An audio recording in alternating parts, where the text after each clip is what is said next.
Hello बच्चों, let's see this question. In this question, it is asked that vinyl chloride is the repeating unit. ठीक है ना, तो अपन ये पूरा एक बार देख लेते हैं.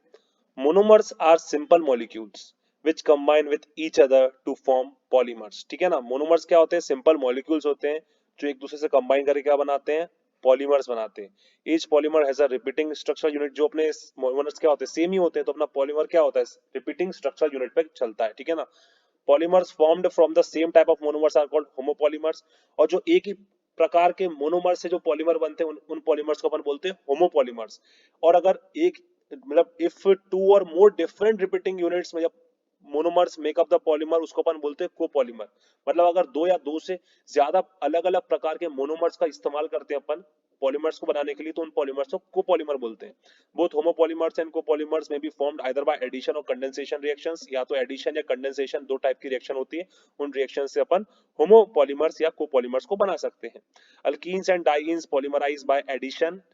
चेन ग्रोथ, जैसे अपन चेन ग्रोथ भी कहते हैं, एडिशन को अपन चेन ग्रोथ भी कहते हैं. मैकेनिज्म इन्वॉल्विंग कार्बोकैटायंस होता है, कार्बेनाइंस होता है और फ्री रेडिकल्स इंटरमीडिएट्स फॉर्म होते हैं इसमें. ठीक है ना.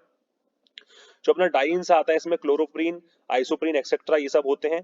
पॉलीमराइज बाय, कैसे पॉलीमराइज होते हैं? 1,4 एडिशन मैकेनिज्म टू गिव सिस और ट्रांस पॉलीमर, जिससे अपन को क्या मिलते हैं? सिस या ट्रांस पॉलीमर्स मिलते हैं.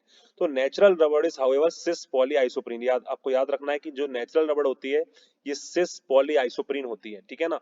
जो अपना natural rubber is quite soft and flexible इसकी प्रॉपर्टी है, but these properties can be improved by the process of vulcanization. ठीक है ना. अगर अपन बात करें किस प्रोसेस से अपन नेचुरल रबड़ की प्रॉपर्टी को बेहतर बना सकते हैं, that is by the process of vulcanization. ठीक है ना. In contrast bifunctional monomer molecules undergo condensation और स्टेप ग्रोथ पॉलीमराइजेशन होता है. जो बाइफंक्शनल मोनोमर्स होते हैं उनमें क्या होता है? कंडेंसेशन होता है या स्टेप ग्रोथ पॉलीमराइजेशन होता है. क्या होता है? Step growth polymerisation. Step growth polymerisation होता है. Polymers which can be heated and reshaped as many times as desired are called thermoplastics. अब कुछ ऐसे पॉलीमर्स भी होते हैं जिसे हम जितनी बार चाहें उतनी बार हम उसे क्या कर सकते हैं? रीशेप कर सकते हैं. ठीक है ना. तो उन्हें अपन ऐसे पॉलीमर्स को बोलते हैं अपन थर्मोप्लास्टिक बोलते हैं. क्या बोलते हैं? थर्मोप्लास्टिक बोलते हैं. एग्जांपल्स अगर देखें तो polythene, polystyrene, PVC, Teflon etcetera. While those which can be heated only one, जो जिसे अपन एक ही बार हीट कर सकते हैं उसे अपन क्या बोलते हैं?